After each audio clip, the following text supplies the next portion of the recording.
Good morning, everyone. I wanted to take some time to speak to you today about Trumpcare. We're being told that we might be voting on an updated bill today, or maybe even tomorrow. And again, without a Congressional Budget Office score, something that should make any fiscally minded individual conservative, especially when we're talking about 1/6 of our economy. This process has been hard for many to follow because this bill keeps going away and coming back, going away and coming back. But it's a dangerous bill that could become law. So what do you need to know? The latest version of Trumpcare makes a bad bill even worse. They took the previous bill, which didn't have enough Republican support, either on the moderate side or on the Tea Party side, and they added an amendment to appease the far right, the so-called Freedom Caucus. And this amendment allows states like Virginia, to waive out of the Obamacare protections.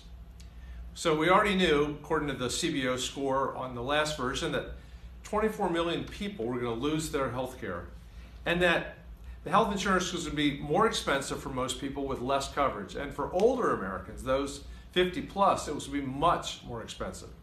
That's higher premiums and higher deductibles for most American families with a worse health care product.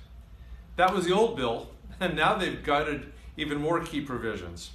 This version eliminates the essential health benefits and the key protections for individuals with pre-existing conditions, making it all but impossible for Americans with fighting illness to get the coverage they need.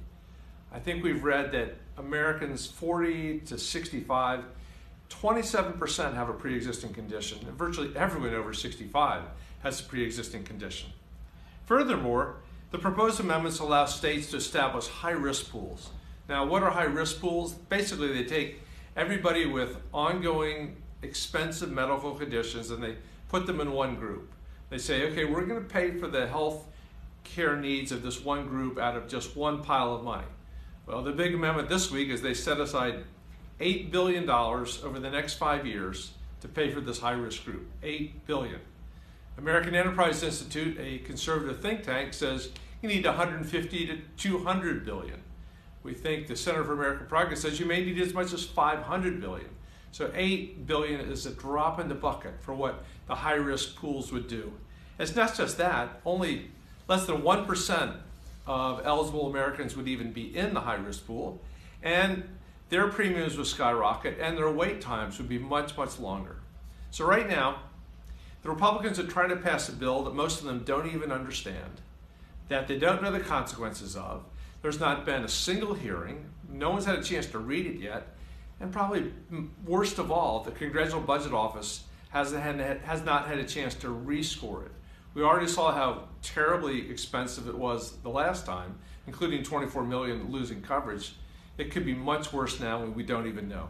So not only do I oppose this bill, but many noteworthy organizations, the American Medical Association, AARP, patient advocacy groups, many more. Just read the newspaper, we see all the groups that are against this.